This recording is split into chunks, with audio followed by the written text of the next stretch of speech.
Hello, everybody. I'm Anthony, along with Marco, Chris, Lake, and a special guest. And this is Hard Knock Hawks. This is a podcast where we talk about our favorite team, the Atlanta Hawks, and sometimes other stuff in the NBA too. And today, we are here with a special guest, David Lee, who you may know from a whole bunch of stuff and I have a big list right here. The Atlanta Film Room podcast, the Fifth Factor Draft podcast. He has a Substack. He has a YouTube channel. He has TikTok and a whole bunch of other stuff. We're going to link it all in the description. He's in the dark right now, like the Hawks are doing with this draft process. So welcome, David, to our show. How are you doing? What's up, y'all? I'm good. Apologies, man. I had to go a little grocery run, blood over a little bit, but happy to chop it up with y'all. Yeah, it's good to see you, David, again. I know we love talking about draft stuff with you, and I think it's going to be a very interesting year, especially since we have the chance to get the number one pick again with the Milwaukee Bucks or a New Orleans Pelicans pick because of the trade we did last year. So I think it's going to be really, really something special that we're going to see. The draft lottery is tomorrow, as everyone here knows as we're recording this. We could get the number one pick. I'm going to post the odds. Actually, I'm going to show the odds right here since this is cool. I can actually do this now. As you see, we have a combined 40% chance of potentially getting a number one, 40% chance of possibly being in the top four. And you can see all this other probabilities as well. Let's minimize that. But basically, despite how low it seems, 10% for number one is still pretty good. So I'm going to start with you, David.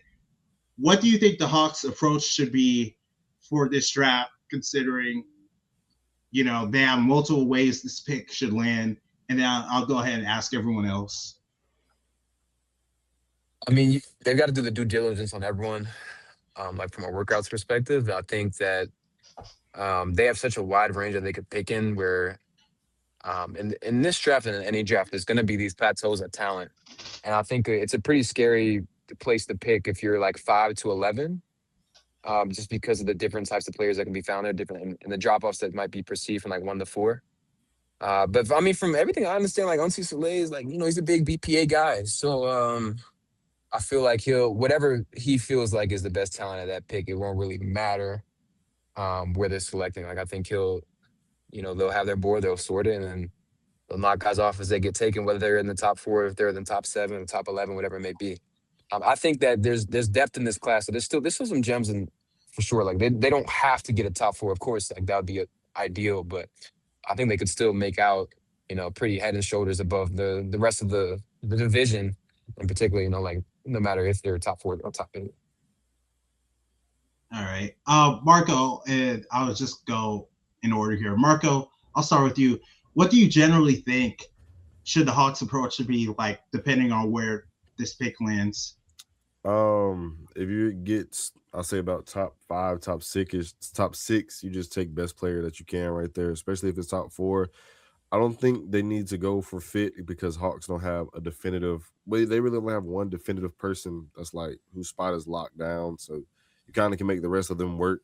So I feel like top 4, you go for like who do you feel like is that best player that you can take to elevate the team. After that, you probably just go for more so fit just to see because I'm not gonna lie after the top 10 I'm kind of checked out on that. So uh if you get lower than top 6, might just want to start looking for some trade down options. Like Chicago has 9 and 14, I believe. Hornets have 2 picks as well that are lottery. So like just explore some options, see what you can find, and go from there. All right, Blake, how do you think the Hawks should approach this pick? Because Well, I think if they get top 4, I agree. You go with best available, and I think some people don't realize how mentally intrigued. I don't really know how to word it, but Ansi and Quinn are so dead set on having a game plan, which I feel like is something that Landry and that front office didn't necessarily have. So I feel like both of them have a game plan for every possible pick. And then, like David said, I mean, they're just going to start ticking guys off and moving on to the next one. But, I think at this point, especially with how the Hawks have not really hit on any draft picks outside of Jalen Johnson, we had AJ Griffin, Kobe Buffkin. The list goes on. Didn't really pan out. So I think at this point, if it's top 4, I think you take the best person available just because this draft class is so loaded, and you worry about fit later. And, I agree with what Marco said. You only have one guy that's really locked down, and that's Jalen Johnson. And for people that kind of disagree with that, that's something that really got the Hawks in trouble in previous years. They held on to JC too long, and we saw what happened with that. So, I think they're in a position where at this point you just take the best talent and you make the fit work later on. Chris, what would be your approach for what you think the Hawks should do? I mean, the draft is really complicated, right? I think you have to build with a vision, right? You have a philosophy. Your draft board is not going to look anything like what Bleacher Report puts out mock drafts and like their rankings and everything. Those are pretty irrelevant to teams because they have things that they value, and things that disqualify certain players that other guys might have really high, right? And if you get in a range where your guy isn't going to get picked, right, and there's a bunch of people on the board that you have decided as an organization you don't want, right, that's when you want to trade down. So I think there's just so many different ways they could attack it. It really just depends where they end up in the lottery. I think it's really early to try to guess because the lottery does determine so much. I think if you're really high in the draft, you have a really good chance to get the player that you like the most. Ansi is so new to this organization, like as the decision maker. It's tough to know who he wants to go for. The things he's talked about, right? Size, athleticism, versatility, and all that. I think there's some players I think that they would go for if they're really high in the draft. And I think that Ansi is a mover and shaker. He makes a lot of transactions. So I think if they're in a range where they think they can move back and still get their guy, I think they absolutely will. So the Hawks draft is completely up in the air. I think they're a team that really needs a lot of talent, but it has to be the right players. I don't think that you can just build completely randomly. I think it has to make sense. And yeah, so if they're really high up in the draft, I think they probably sit, but I think anywhere from 7 down, you could see them make some moves depending on where the player's available. I think there might be some guards that I'm not sure that the Hawks will like the last remaining guard in that area. The bigs, like if they have to take them then or not. So yeah, we'll see. I think it'll be really interesting draft night. But yeah, it all starts with the lottery and see what happens there. Yeah, I think for me, right now, I think the Hawks just needs to take a best player available approach. I think as the playoffs show, there are a lot of problems with this team, I think, generally. And despite how many fit questions that the best player that they get may have, I think just worrying about who fits, who doesn't, I don't think is going to be necessary right now when they could possibly just solve it in the future. So I think for me right now, I would rather just get the best player and just solve it for later. But we saw what Ansi said. He's a BPA guy, best player available. So it's just gonna be up to what he says that's on his board. But now we're gonna just go ahead, just debate. If we had the number 1 pick tomorrow, who would you pick? And I'll just go around the room and just ask. So I'll start with you, Chris. So who would you say? Oh, me? Yeah. Number 1 pick, if we had it. I mean, all the workouts equal, I assume is like part of this Yeah. this question. It's probably Darryn Peterson, man. Just the way he can go up with his jump shot, and then the potential on defense, the movement ability. I think there is a lot that we probably didn't get to see in college. I think he was pretty clearly limited for whatever reason. And if we're assuming health for everyone and that they all smash their workouts, his game, like, and his ceiling, you're looking at like a guy that can really close for your team and hit some huge shots down the stretch. The 3-point shot that he has is legitimate and it looks special potentially. And then if you marry that with any type of driving game, which I think he showed some in high school, and I think the playmaking is something that can improve over time. He's got the ball handling skills. You would bet on that improving. The hands are active on defense. He's a great prospect, and I think you probably take him just because I think between him and AJ, he's a little bit more along as a scoring prospect in terms of like his comfort as a jump shooter, which I think is so important for your 1A guy to be able to lift comfortably and handle a lot of volume. I think AJ can grow into that, and depending on what his workout looks like, right, he might come in there and just and look just as good as Darryn in that. So we'll see what Auntie likes. For now, I would say Darryn, as long as he's healthy and the medicals check out, right? If he really was just dehydrated, and that kind of exacerbated issues from recovering from the injury, then yeah, it's Darryn. What about you, Marco? Oh yeah, go ahead. Thank you. Keep it short and sweet. I'll go DP as well. Hawks are desperately in need of another half court creator. Just somebody that can really take some of that load off Jalen.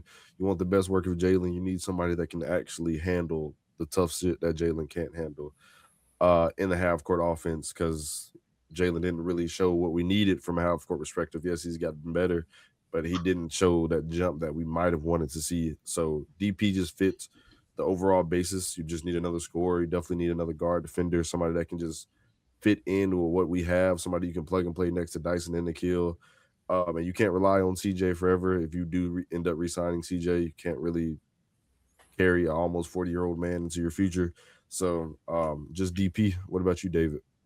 Yeah, I definitely get the case for Darryn Peterson being the selection number one for Atlantis, particularly with how seamlessly he fits in the CJ role, playing out of motion and movement. That's kind of like what this offense is missing to what Chris was saying in terms of someone you can actually funnel that usage to. I think some of my concerns come like from a playmaking perspective. I think that the lack of reliable, like the intersection of like pull-up shooting and playmaking off the dribble is like really important to have for this type of offense. And CJ not being able to make those passes, and then Nikhil not being able to shoot off the dribble or make those light dribble passes consistently. And then Gabe Vincent also not being able to make those light dribble passes. Like that kind of handicaps their offense in the half court. And I do have my questions about Darren's overall passing ability because, in high school, very high usage, very low assists. So his assist usage ratio wasn't great. ATO was like barely above like 1.2, 1.5, I believe. Then he comes to Kansas, and passing still really wasn't like that. Definitely had moments, but I think he had one of the better rollers in basketball this year. Like Flory Badunga at an NCAA level is like pretty much the best you could ask for in that role, and he just really wasn't able to maximize him the same way that I feel like he should have been, considering the way that he was touted as a passer. So I think it would come down to whether the Hawks feel like that's a bug or a feature, meaning in terms of like this is something we can fix or like something that we can develop. And if they feel like they can develop that from him, then I think I could get behind it. But my pick would be Boozer. I think for me, Cam Boozer is he's been number one for me all year, far before the season even started. And I think like I'm very much so invested like the idea of like skill relative to size and frame. And I think pairing him with Jalen would be worth looking into, just from like a strength, size, and shooting perspective, and then with all the skill that those guys have. And I think, if we talk about the playmaking, I think the other thing the Hawks were missing was strength creation. I think that's something that Boozer will have. Now it really comes down to whether you think you can play on the wing or not. I think you can. If you don't think so, then I think it becomes a lot tougher because it does seem like the Hawks really like Asa. And if they really like Asa, then you definitely have a positional logjam that I think that they'll need to consider whether they take Boozer and or Wilson. How much do you like Asa? How much do you like Jalen? Questions worth asking, but Boozer would be my pick. I think it's up to hear you what you think, Blake. It's such a it's such a difficult question to ask because there's so many factors behind the scenes that we don't know. I think you can go two different routes. Me personally, I think Boozer is going to be a very good player for an NBA team.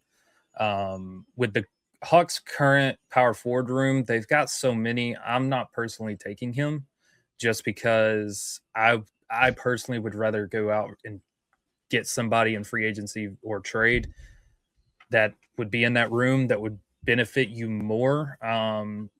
But to me, I think if all of the injury things, and we don't know if that's manufactured or if that's real from Darryn Peterson and his camp, but if everything checks out physical wise, I'm taking Darryn Peterson. Reason for that, when you traded Trey, you solidified that you're going a different direction with the team. And there's good and bad to that. Because Trey was here so long, you have built a team literally around Trey. So we saw it all year when Jalen became that guy. He didn't really have anybody that could handle the ball outside of him. So I think Darryn Peterson would kind of alleviate some of that pressure from Jalen. But at the same time, we don't know what's going on behind the scenes. So I think if Ansi is looking at trying to get a kind of a front court addition via free agency, sign and trade, whatever it may be, I think they take Darryn Peterson at 1. If they're looking at maybe, depending on what that injury status is with him, and they may look at AJ Dybantsa.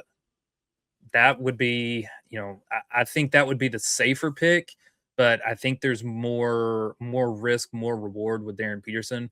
But back to what I was saying about you building the team around Trey, you physically have no ball handling on this team to where Jalen can play the 3.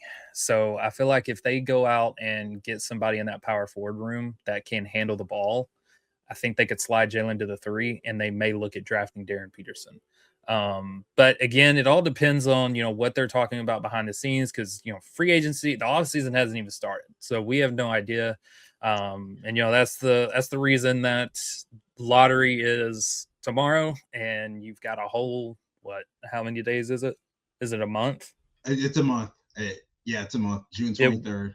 Okay. So a little bit over a month until you get to the big stage. You know what? I am absolutely shocked that no one said AJ Dybantsa here. That is surprising to me. There is no way that. I mean, AJ is my favorite prospect in the draft, and I think he's one of the best scoring prospects we've seen in a while. But yeah, Darryn, his game already, and the ceiling's right there. And, I think AJ is the safest pick. He's going to be a really good scorer in the NBA, for sure. But it's just, to me, to be able to get AJ, because personally, I want AJ, but I don't think I think Darryn Peterson would benefit you better based on how this team's built right now. I mean, Blake, hold on. If you just had a number 1 pick, generally, without no fit concerns, you would take AJ. Yes. Okay. I was just wondering. Because I'm just thinking, because I feel like there's a lot of AJ fans, and I'm just kind of surprised because, offline, well, not offline, but I mean, in chat and stuff, I mean, we debate this stuff. It's just it's AJ, and I think I love AJ. Yeah, I think it's just I'm just surprised about how much Darryn Peterson. Now I might be in the minority. There's here. my heart in my head, man. I'm not gonna that's fair. Yeah. Okay, that's fair. Yeah, that's fair. That's I think AJ has a swing skill that is gonna be tough for him. The pull-up game. Darryn already has so much that you can lean on down the stretch in basketball games. For him, I think the playmaking is the big one for him offensively. I think you can trust the driving based on what he's done in the past. But yeah, I think the playmaking, but that's something that can really come with coaching. I think if he were a limited ball handler, I would be really concerned. But the fact that he can handle it and shoot it, I buy him getting to 5-6 assists. So yeah. Yeah, I can potentially see that with Darryn. Yeah. But I'm gonna be honest with you. If you get the number 2 pick, I think you just wait and see whoever has 1 drafts, and then you just take the other. AJ's gonna go EP 1 or AJ, either one. Yeah, I mean, it depends on who gets the pick, man. Because Yeah. some team will it depends on how much they value 3-point shooting versus like a guy who can kind of work in that in between area. Or if they're building from zero and they like AJ's a great driver that you can build up so much here. But if you have something that you've kind of been building for a few years, right? Darryn slots in so perfectly into every offense in the NBA that it's like really, really good pick. I think Darryn gives you more right now than AJ does, but I feel like AJ might have a higher ceiling, possibly. Yeah, potentially higher ceiling. Yeah. So it's one of those where it's like whoever gets that really pick, high. Yeah, it kind of it's based on whatever team picks. It's what their timeline is. I think they'd have to change how they play if they take AJ, and the question is like whether it's worth that trade-off. And I'm not really convinced it is. I don't think it is for this team or this build. Like, to figure out if AJ is a guy you want to platform or as your guy, you need like 2 to 3 years of him getting reps as like the unquestioned number one. And I think he went to BYU because he wanted to play that style of basketball. You know, they spread pick and roll. I'm handling at the top of the key, and the Hawks like pretty much went away from pick and roll once Trey was off the roster for the most part. So that's something that makes me question whether they would do that. And it's also like it's the same thing with Indiana. I don't think Indiana would take him for that reason either. But I think the Hawks have more malleability in terms of their directions. Like they're not locked into this play style, if that makes sense. If they decide they want to take AJ and they want to revamp the way they play, they could do it. If they want to take Boozer and revamp the way they play, they could do it. If they want to take whoever it may be. But I do think if they buy into this style of basketball, I think it has to be Boozer or Darryn Peterson. Yeah, I can see that because, I can see that because I think Boozer is just a very interesting player. I think he's underrated about how versatile he is. You supposed to be advocating for Boozer with me. I thought we were locked in. Yeah, I mean, I was. I mean, I'm just kind of shell shocked by how much love Darryn Peterson has been getting on this podcast because I've been arguing against these guys about AJ for like the past summer. So not summer, I mean past winter. So I mean, I'm just kind of shell shocked by that, considering that. I mean, I think Darryn Peterson hasn't been mentioned that much for the Hawks debate. Honestly, it's really more about AJ or just or Boozer, and that's really it when it comes to the top 3 debates for the most part, or maybe Wilson sometimes. We'll talk about him in a second, but I mean, if we're assuming everybody's healthy and they had good workouts, man, Darren's game is like really more versatile than AJ, and I think that as a guard, like the handle is there. I love AJ, but like David said, he does change how you play a lot. Yeah, and like he's more of a building from zero pick, but Darryn, if you're building from 1, 2, or 3, he can fit into that. But let's talk about Boozer, this guy that everyone here hates, because I think he's incredibly versatile. He's the BPM king. Like, and he's doing all this stuff, and he's one of the youngest players in the draft. Like, I get the fit concerns, but to me, it's just really, really hard just not to pass up on him. Not pass up on him, if I said that right. Like, I get people are going to have questions about Jalen and Boozer together. I think Jalen could play the 3, or maybe Boozer could play the 3. I want to see it, I think it's going to be possible. I think Boozer is that good of a player that he could possibly do it, I just think he's going to, if he does come here, he's going to change this franchise, because we just haven't had this caliber of a player for like a long time. I know we had our debates about this, but I think he's going to be a big game changer for this team if we did draft him. What you think, Chris or Marco or Blake? I just don't think he's going to be that for any, or I think he's going to be a very good player. I think he's getting a little bit overrated, right? Here's the thing about a guy like with Boozer's physical profile is that there's nobody at the amateur level that can limit him or take anything away from him whatsoever.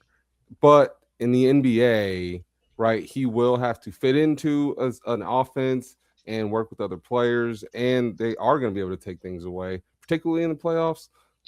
And the play style, like there's some of that stuff that he does now he won't be doing, and I think his game's going to get stripped down some. And I don't know that he's a number one option, like just come to the NBA and change a franchise. I think he fits into a lot of offenses because as a big, he can shoot, he can pass, and he can rebound. So I think his floor is really high, but the just dominating, like as I don't see him like being one of the leading scorers at his position. I think 18 to 20 is closer, and it depends on if he has a guard that can really get him going. I think if he's on a bad team, they could probably funnel volume to him like original Kevin Love, but I think on a good team, he would fit in like Kevin Love did, or even Cat on the Knicks, right? Like if that's like kind of where you see him, he's still not always the second option in that, and like just the size, there's limitations for guys that big because there's the dudes in the NBA that just get under you and you're not going to be able to drive by them.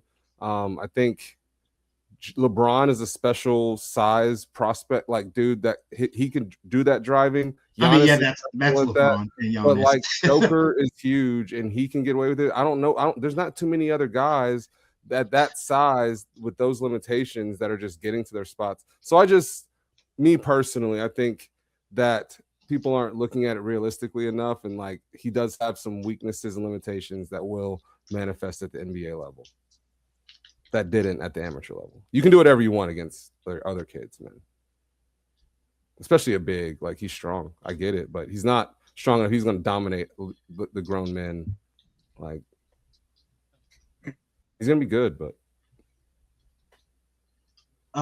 David, what do you think about the response that you're a guy that says Boozer should be number one?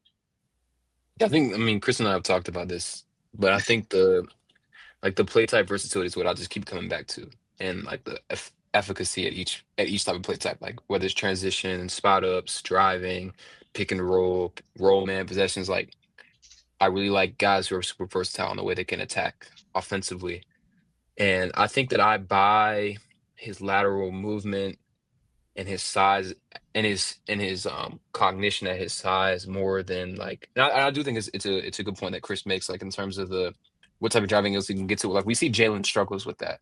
Yeah. Josh Hart completely took away any sort of down. Like there was no north to south from Jalen in the half court when Josh Hart was guarding.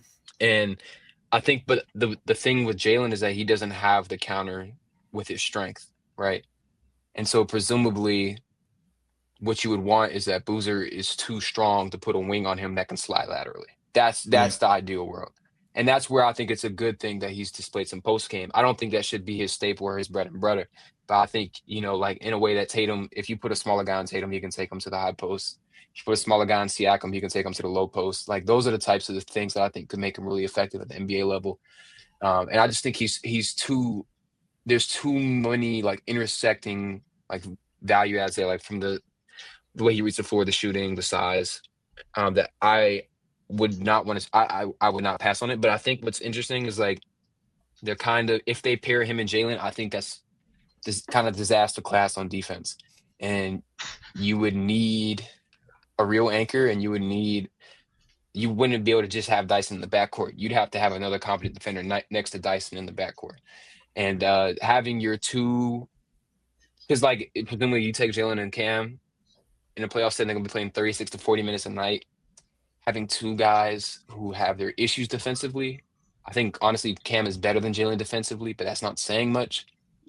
That's very problematic. I mean, it's problematic for the Knicks, and they've got OG, Mitch, Hart, a lot of guys to cover them up, but it's very hard to find those guys to make it work offensively. Now, I think, and the other thing is that they're overlapping. Like if you look at like Toronto, but this is going to be a little long-winded, but like Toronto tried to pair Brandon Ingram with Scotty Barnes, and it didn't work because they overlap a lot. But Scotty Barnes works very well with CMB. in a lot of ways, like you'd be building the offensive version of like Scotty and CMB, but like they're just more Scotty and CMB are more resilient in the playoffs because they're just so strong. The length, tools, the athleticism, the north to south, the offensive rebounding, the ancillary production. And you would kind of be betting on like Jalen's north to south in transition and then Cam's strength in the half court. And I think that is what I think would give me more pause than anything is like, can I field a defense that makes sense around those guys? I don't think the offense would be a problem for me. But the defense would certainly be a concern, especially because this draft is going to be very devoid of big depth. And then next year, depending on returners, could also be bad. Not bad, but like pretty thin. And if you get bad luck there, then it's going to be very hard to find a guy to anchor all of it. So, no, definitely a lot of things to consider. But I think my concerns would be more on the defensive end. Yeah. No. Well, that was just my rebuttal to Ant about like him transforming. That's a first option thing. I think his versatility is why I think he's going to fit in a lot of places. Maybe not somewhere with like a all NBA power forward, but like most other teams. But I'll say I overhyped him a bit too much. And real quick, I'll just go with like if Jalen and Cam defended like Scotty and CMB, I would have no objections to it at all. Yeah. I was ready to bring CMB in here. I don't even know what offensive position he plays, but I don't know that it matters because he's so good defensively and you can just kind of make it work. But Jalen and Cam, they're so anomalous on offense and versatile that it's great. But then on defense, I don't have a wing defender. I don't have a secondary rim protector. I have 2 rebound farmers, but who's going to make people miss shots? It's difficult putting those two together. Mm-hmm. Yeah, I think. But that's the question about fit, right? I think that's if you take Cam, I think Jalen's days in Atlanta would be numbered. You can't have them together very long. Yeah. Eventually, it's going to be like, why isn't this working? And then we're all going to acknowledge the elephant in the room. Yeah, I mean, to me, it's the defense and the quickness. Me and Chris had talked about back in the 24 draft with Sarr. We both wanted Sarr just because he was so tall, yet he could move his feet so well. He was quick on his feet. And Boozer, I don't know what it is, but he can't move his feet as well. And I don't think he would fit well with Quinn because Quinn wants to get out and transition. He wants to play fast. He wants to play quick. And I don't think Boozer would be quick enough to play how Quinn wants. Well, I will say his AAU teams were some of the highest transition frequency we've ever seen. So I don't think that would be a problem. Okay. I mean, that's fair. Yeah. But I think you would be adding on to that power forward room, and at the same time, with the talent level that he has, you've got to be able to develop him, and there's no way that he's going to be able to play over Jalen. You can't play them together. You can't put one at the 3. It's just not. I don't think there would be I don't know that there would be enough spacing because they both like to get to their spots. So I just don't. You can't do it with Jalen, and there's no way, especially with Jalen making $30 million a year. There's no way I'm moving off of him. What do you think, Marco? Then I'm going to talk about Caleb Wilson for a bit because I think that's an underrated guy. I mean, I agree with the defensive questions we have. I don't think I ever had an issue with Cam and Jalen offensive wise because I was just going to try to. I pictured them together as like a light version of Ben Carroll and Franz. You can kind of make them work that way, but then you turn around back on defense, and it's like Jalen just came off his first like real major injury, and you can tell he came off that first real major injury because the defense was very optional in his game this year. He did not want to contest a shot, did not want to like really take anybody. And it was just weird seeing that because he previous season pre-labrum tear, he was a top 7 wing stopper, and it's like you kind of gave a damn about defense at one point, and you were decent on the help side. You at least tried to get blocks, but then it's like this year you're kind of scared of defense now because you think you're going to re-tear that shoulder, and that's the excuse I'm going to give him. That's because I can't deal with that next season. If that's you got a fool, it's been multiple times, anyways. And staying with Boozer, like you got 2 rebound farmers, but you don't have a true. If I'm Stopper. me personally, if I'm teams and I'm going out and the Hawks have Jalen Boozer on Onyeka, we're just going to keep attacking. We know y'all aren't going to stop it. We know Onyeka is not quick on his feet at all. As soon as they get Cat was beating him off the dribble every time. So imagine if I have to put Jalen and Boozer on that. It's gonna be interesting because if they do actually get Boozer, I'm pretty sure someone like Hardenstein is gonna be number 1 on their list for free agency. Probably just you said if they get Boozer. Yeah, if they get Boozer. Man, I'm telling you right now, that's not helping. That's not. I don't know, man. I don't know. Just somebody like Robert Williams, like, I don't know, man. Defender. It's gonna be tough, man. It's gonna be tough. It's just it's too many questions that you. That's why I'm like, dog. There's no figuring it out, man. People are like, just figure it out. I'm like, figure what out? But unless they can't move their feet, unless the Hawks just somehow exceed last year's Pacers offense to where they don't really necessarily have to worry about defense too much because you're just scoring on every possession. It's not something you really want to do. Yeah, so, and that's not even a good way to build a team, Marco. Yeah. Like I think, like that's at the end of the day, year. Yeah, at the end of the day, like those Pacers teams could guard when it mattered. You know what I mean? Not to say that you wasn't saying they couldn't, Marco. Yeah. They definitely could, and I think that, I mean, I would even say like sometimes Miles Turner was the weak point. You know what I mean? So it's like I think they had more resistance than like even like this theoretical version of the Hawks would have. And if you get Boozer, then you have to play at the level defense, which means like your big has to be able to rotate and handle the glass by himself if you're going to bring Boozer to the level. And if you have, it's a lot of things that wouldn't quite make sense. So I get a lot of the trepidation about it. I just think he's going to be so special offensively. And I don't honestly, like, he'll probably scam like some pretty strong defensive metrics like Jokic, but I will say like defensive rebounding matters and deflections matter and at the level defense matters and being able to rotate matters. And he can do all that. He can't surpass some of his limitations. And then again, this is just as much like praise for Boozer as it is like real criticism for Jalen. But like Boozer probably comes in as a better defender than Jalen, and that's not great considering the tools. But I think like Boozer would function better as the low man. He'd function better as like boxing guys out. He functioned better, against post ups, and that's just a scary thing. I definitely get it. Yeah.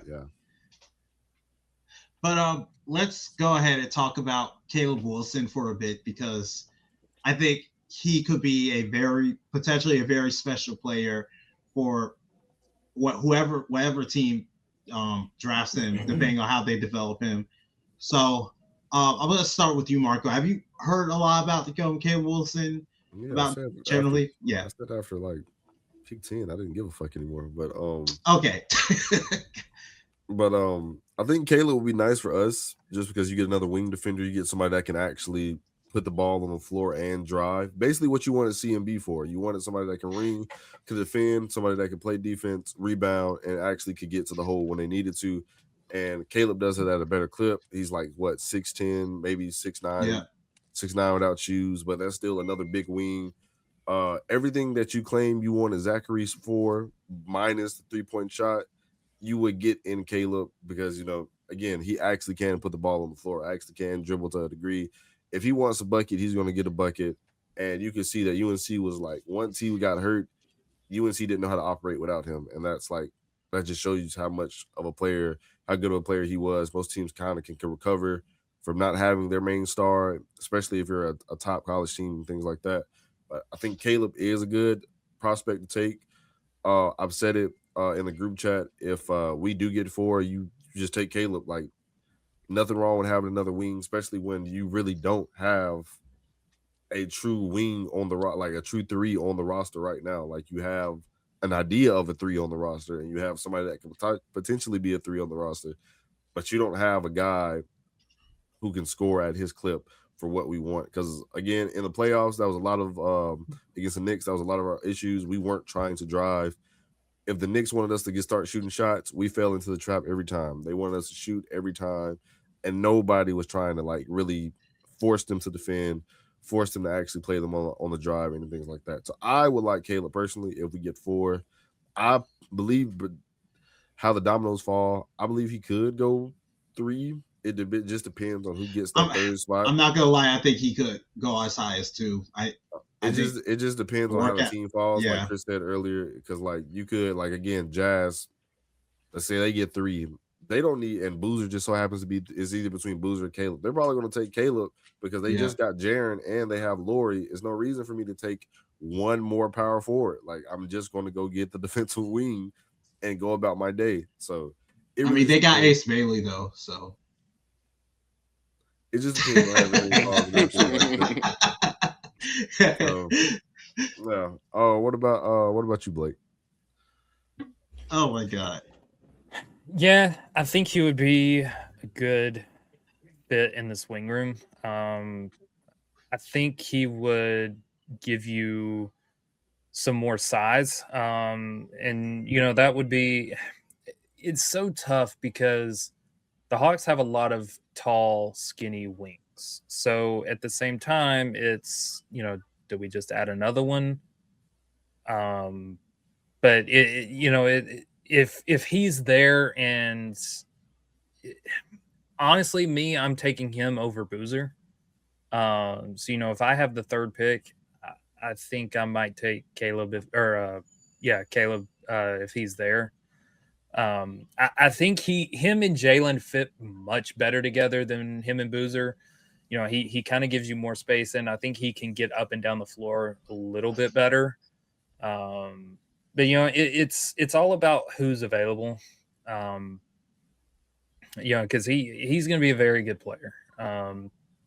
And there's a lot of teams that can use him. So like Ant said, I mean, he could go as high as 2.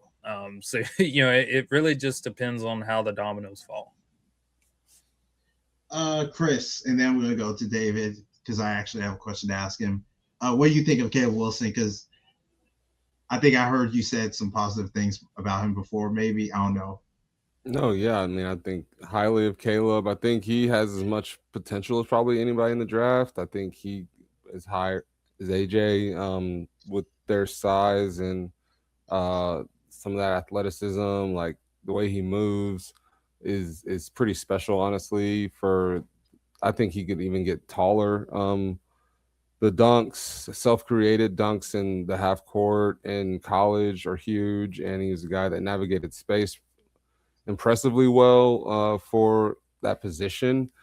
I think the way he can move and the defensive potential, that's a guy that I think I would love to bring in. I think he's someone that is a cornerstone, a potential cornerstone type player. I'm not sure if he's going to be as good as a Chet defensively one day, right? But he's a guy that has like all the tools to be that. I think he obviously needs to lock in defensively, and I think a lot of it is projection. But he has shown like the flashes of just a potentially special player, and I think I think that it's kind of tantalizing for, I think, some coaching staffs are really looking forward to getting their hands on that guy. And I think, he could go anywhere in that top 4, depending on who gets the pick and how he performs. I think he's a guy who's shown he can maybe do anything one day. I mean, people are throwing around a Marianas as a joke, but he's a guy that I think he's going to be really, really special. David, what's your thoughts on the potential, maybe a guy that could literally slide into the top 3, Caleb Wilson? Yeah, I got to see Caleb Wilson in person when he was at Home Innocence. Not in college, but when he was playing high school. And like the motor was crazy, the defense was crazy. He was obviously the best athlete on the court, like by leaps and bounds. And I think what impressed me the most this year, honestly, was offensively. I thought that UNC team was pretty garbage. Not a lot of help from the backcourt, and he had to shoulder so much as a creator. And I really think like the vision for Caleb Wilson, he should be watching Scotty Barnes tape. I think like that should be his bag. I honestly feel like he's more position locked than like Boozer. For me personally, I feel like Caleb Wilson will have to be at a 4. And I think he is, but he's like his like whether it's Scotty Barnes, Aaron Gordon, which I think probably is like honestly saying Aaron Gordon is probably pigeonholing him a little bit. I think that he has so many different ways to evolve and morph and change his game. So I think Caleb, I think his passing is better than most people would expect as well. I think his defense is worse than advertised. I think a lot of times we give This guys some wow. grace who have tools, and he not. I think the tools matter 100%. Like A he's lot of got project. ridiculous physicality, but Yeah. his engagement on a man. Watch the Stanford game. And Corey's really nice, but like the possession to possession engagement just wasn't there, and I think a lot of that was because he was asked to do so much offensively, and I have seen him be more consistently engaged defensively in different contexts. So I think that that's something that will get better if his role is reduced, but I think that's something to consider. Like tools only matter so much based on how much you give a damn, and I'm not to say he doesn't care about competing, but guys only have so much they can scale up offensively without losing some defensively, and I haven't seen him sustain the offensive load and the defensive engagement, and I think that gives me a bit of a pause, but. Um, if you're looking for a guy who can, switch up on the guards, use his length to, extreme advantage, and just be a monster athlete around the rim, I think like this is the first Scotty Barnes disciple. Even if I feel like if people think that's an insult, I think you should watch the most recent playoff series against Cleveland. Because Yeah. that type of player is really, really good in today's NBA. And especially I think Caleb will be that type of guy who can grab and go, which creates like a tantalizing parallel with him and Jalen. So Yeah, you think Jalen and Wilson would probably be much easier because of the defense? I think they make more sense from a pairing just because defensively, but I mean, like I said, I would still lean Boozer just because of the offensive gains. And I think that you have the makings of like the defensive infrastructure you would need. I just think Wilson, like, I still don't like either of those guys, like, focus on the perimeter, which is what they'd have to do if you stack Yeah. them. And I think where Caleb would excel is, like I said, weak side rim protector, rotating. He would be really good in that role. Now I got one more question too. So I think there was some questions about mainly like Caleb Wilson's shooting with things like layups and just his 3-point shooting in general. Like how good is his touch? Do you believe do you believe in his shot generally potentially in the future from what you've seen of him so far? Because this is probably going to be important for him obviously in the future. Because especially if, like, let's say we do move Jalen to the 3 and he's gonna be a 4. So I don't know. Oh, you can go ahead. My bad. I forgot the other question. No, you're all good. I think his touch is actually pretty decent, especially like in that short long mid range area. It's a lot better than most of the guys who shot his percentage from 3. And from a free throw percentage perspective, I'm looking at his free throw numbers right now.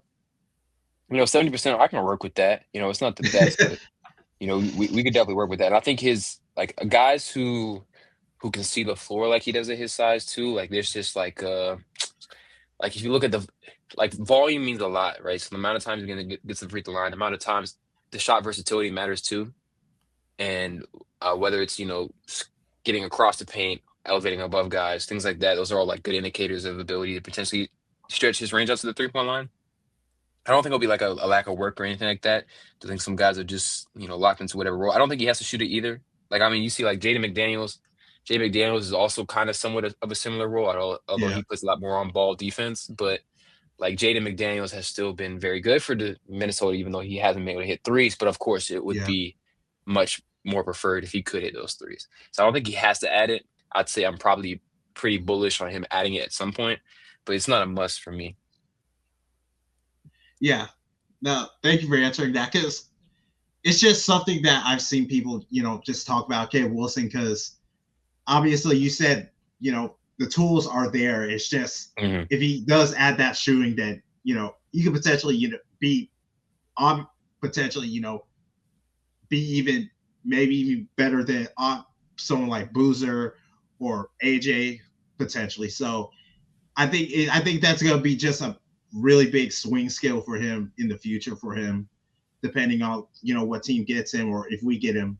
And I mean, the Hawks have had, I think, really good luck developing shooters like with people like Ricochet and Jalen and more or less everyone except Ricochet. So I think it's gonna be I think really interesting if we do draft someone like Wilson. But let's talk about some scenarios before we close this out about what if we do end up with a pick between 7 and 11. So I have some names I got on the list. So it's people like Ade Mara, Yaxel Lindenberg, Ibuka Okori, Brandon Burry. So do you guys think they should just take some of these guards in between the 7-11 range, or take Mara during that range, because he's gonna be really the only center in that range? Because I think other than that, it's really Jaden Quaintance, who Expect Big Yaxel, man. Oh yeah, Yaxelberg. I forgot about him. Thank you. Like, you could go ahead, start, Marco. I literally started on you like 3 times for the same question. You said it's 7 through 11. 7 through 11. Yep. Who would you like ideally, like between that range? Like, there are some candidates for 7 through 11. Who would you think should be some names that we should look for? I'm big on Yaxel. I think Yaxel can play the 3 in today's league. That's like it's kind of a bold. I don't know if that's a bold take to say, but I believe. I don't think it's bold. I think he could. I think he could really be a 3 in today's league. But the problem is that he's 23 years old. He's old. He's really old. Age at this point, man. It's like long as I think his shot making would let him play the 3.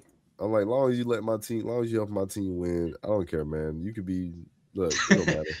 I think with Jaden Quintance, I think it's just more of an injury concern type thing. Yeah. Because I was high on him pre because we talked about him a lot in our group chat. Yeah. But I think it's more of just from that range. I don't even think he goes that range. I think he falls a bit, not gonna lie to you. Just because injury concern is just like real with bigs now. And like you got other bigs that kind of made more of a name, like Ade Mara. I think more people will probably gravitate towards Mara than JQ, just because of Mara showed he can actually play like his actual size. Like you got a lot of guys that are 7 foot plus, but they don't actually play 7 foot plus. Like Danny Wolf, he plays more like he's 6'6" or 6'7" or things like that. But I think Mara actually lived up to what people had. He's actually moved up a lot from what I'm seeing in a lot of people's draft stocks, things like that. I don't know too. I mean, I've seen people throw around Nate's name a lot. I don't know. I think we're just Nate, man. I really don't know how to feel about him. I really don't know how to feel about him. I mean, like, if you want to start the Ricochet project all over, but American, I guess. Listen, Nate Ahmed can dribble, though. That's the difference. I mean, I guess that's a step forward in the progress. Were you shaking your head for? Because, like, I don't think the Hawks. You don't want Nate Ahmed? I mean, Nate, you have to be able to bench your body weight, and your body weight needs to be over 200 pounds. Amen will be much better than most guys in his mold, I think. But he's also 2 years from being 2 years away, and that is not a player you want to take in the top 14. But I think for a team that has time to invest some developmental value into someone, he will be a nice rotation wing plus rotation guy, I think, in a couple of years. But it's not someone I want the Hawks to look at. I think I'm gonna end my answer here. I think the best case scenario for the Hawks is if you don't like any of these guys outside of like Yaxel and Mara, you probably just try to trade back at that point and just don't trade back too far, because at that point you're just digging a hole kind of. Try to see what you can get. See if you can get some actually already in-set players. Just try to move it around, do what you can do. Because I'm not really in love with most of these guys past maybe, it depends on how your board is, maybe 12. So it just really just depends on how you want to look at it. But what about you? What about you, Chris? Yaxel's gonna be 24 years old when the season starts. In that range, I would try to get Ade Mara probably as late as I could. I would see I mean, you have to do your due diligence, try to figure out who is interested in what, where. You can look at the rosters, right, to see maybe hopefully there's some teams that still need guard there. And then, yeah, maybe you try to trade back and pick up an extra asset if possible. But yeah, if not, I mean, I'm been fine with Mara for a while. If that's the pick, I really like everything he could bring to the team. And I think he's probably the best big available in the draft, all things considered. And I think if you can get him anywhere between 7 and 10, I would be comfortable with that, even though people would probably prefer it be closer to 10. Yeah. Who are some names you would say, David? In the 7 to 11 range, I would take a good look at Damar for sure. Yax was a guy who intrigues me. I like Dalen Swain. I like Josh Jefferson too, but Josh Jefferson's kind of like dyed CMB without the crazy length. So if they're still, well, they never were linked to CMB, but like that's the archetype that I really like. And then I think wherever you go at 7 in that with the Pels pick, that Cavs pick, like you would look for that other area of need, right? So if they end up going a guard, which I think there's like a select few that might be interested in guards, like whether it's like Kingston or Wagler. I think those are the type of guards I think they would consider. Then you try to go big or wing with the Cavs pick or vice versa. So, whether it's like maybe you take a look at Phylon with the Cavs pick, maybe you take a look at Taurus Reed. I think in general, like I like the Michigan guys. History has like kind of favored team. Like Michigan was so dominant throughout the year. That's probably pretty smart to get a guy from that team. You know what I mean? Just from a hey, like these are like the championship equity perspective. So those are some of the guys I would consider. Who would you say, Blake? For me, it's Mara. It's not even close to me. If you can get him, I think you have to get him. I think you have to do everything you can to draft him if you're in that 7 to 11 range. I know Okongwu had a fantastic year, but to me, you've got to upgrade that center room, and a 7'3", 255-pound center that can give you rim protection and some touch around the rim on offense. I don't think you can pass that up. It's something that, especially with Quinn, looking back to some of his better years in Utah, he had Rudy Gobert. And, his defense was so built on forcing teams to shoot from the perimeter because he had the paint locked down. And I think with Mara, you can, especially with having Dyson and Nikhil, I think you can really force teams into isolation ball and forcing them into taking bad shots, which then results into you getting out in transition. But to me, it's you've been looking for that rim protector / big body down low, because Okongwu was 6'9", playing the center, and he's just, quite frankly, he's just not big enough to go up against Karl Anthony Towns, Mitchell Robinson, these bigger centers. And I feel like Mara could really have an opportunity to develop here, because I would have Jock as my third center, and then I would have Mara coming off the bench. Yeah, I can see that. I think Onyeka and Mara would be just a really great pairing. Another person I was thinking of as well is Jaden Quaintance. Maybe I don't know if he would still be there, but I think he's possibly someone that we can think about in the top 10 if the pick does. Yeah, because I think he's just offensively just a really great center. Defense is great. I think the main thing that's going to scare teams is the injury history, but for me, I think he's young. I think we're probably going to be fine either way. So yeah. I mean, he's a guy that if healthy, I feel like that's almost a CMB type defender coming into that group who can help transform it. That's a guy I was really high on him coming into the season. Honestly, looking at some of David's stuff that he posted, and just really wanted to see him healthy. But sounds like they may have just taken the season off to be healthy. Yeah. And if he is, man, I mean, that's a guy that could really rise during the workouts. The one thing that scares me with him is, I tore my ACL like a year ago, and finding trust in your leg again is tough. Like it's like the hardest part of it. And I watched him in the workouts, and like he's only jumping and landing on the non-surgical knee, not surgically repaired knee, which is very concerning. Unless like, I guess it could be two ways. Like if that's what he's been directed to do by his doctor, the surgeon, then okay. But like if it's like a subconscious thing where he doesn't trust his leg, then like that leads to overuse, imbalances, impingements in the other knee, all these other things. So that's something that I feel like I have, like, I feel like I've developed I already like this game, but you know what I'm saying? Like, I feel like, man, like we went through the same thing. So I like him a lot. I should have mentioned him when you asked earlier, and that's definitely something I'll put in that range too. But yeah, I think, Jaden Quains, he may actually maybe be there in the Cavs pick, but we'll talk about that later. But yeah, Jaden Quains, I think Gaxo will be interesting. We haven't talked about the guards that much. Mikael Brown, I think, could maybe be an interesting guard. I really like Kingston Fleming's actually too.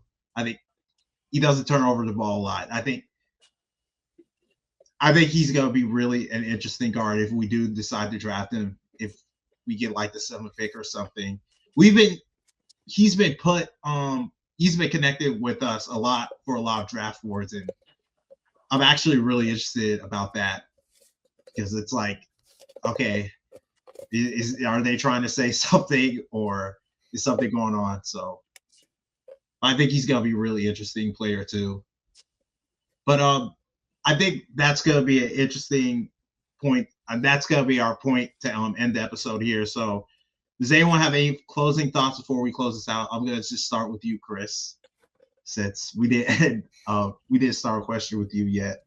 Yeah, I mean, honestly, just say your prayers, guys. It's important. The Hawks win the lottery tomorrow. And yeah, please, Lord, that's it. Marco, what's your thoughts? I don't know who you pray to, whatever, same shit Chris said. Hopefully we get at least a top 4, top 3. I'm not really too concerned about fully winning. If we win it, we win it. But I'm going more so for top 4, hopefully, just so you have a good, bag to pick from. And yeah, hope here's to a good draft. Blake, what's your final thoughts? Too bad we couldn't have won the lottery 2 years later or 1 year earlier. But we're stuck with Zach, so is what it is. Listen, Adam Silver got our back this year, man. He was strolling us. He was strolling us in 2024. He got us this year. I hope. You got us this year. You got us. I trust Dybantsa for once. I don't. I know deep down he's not going to cave to Tony. So I trust what him and Quinn are trying to build here. So yeah, I mean, just hope and pray you can get the highest possible draft pick you can, and then see where that takes you. And finally, David, what's your final thoughts? I mean, it's no big deal, man. The whole franchise just hinges on this. So, from a decision-making perspective, from where this pick falls, it's big. We can't underplay it. But you gotta let things that you can't control, just let the chips fall where they may, and do your due diligence, and we'll see what it looks like in about a month. Yeah. What you can do, man. If that pick is like pick 10 or 11, it was nice having a podcast with you. I'm just saying, but we could have had Giannis for about 3/4 of the year. Man, listen. But this pick's gonna save us. Hindsight is 2020. Top 4. Hindsight is 2020. Top 4. Listen. Top 4, here we come. Exactly. Adam Silver got us. We already got us in our plans. he wrote us in the script, so we're good. But with that, we will see you all next time on the next episode of Hard Knock Hawks. Once again, thank you so much, David Lee, for coming on here. It took us a long time for us to make this episode possible, but thank you again so much for coming on here. We will see you all next time. Have a good one. Yes, Lord. That's really loud.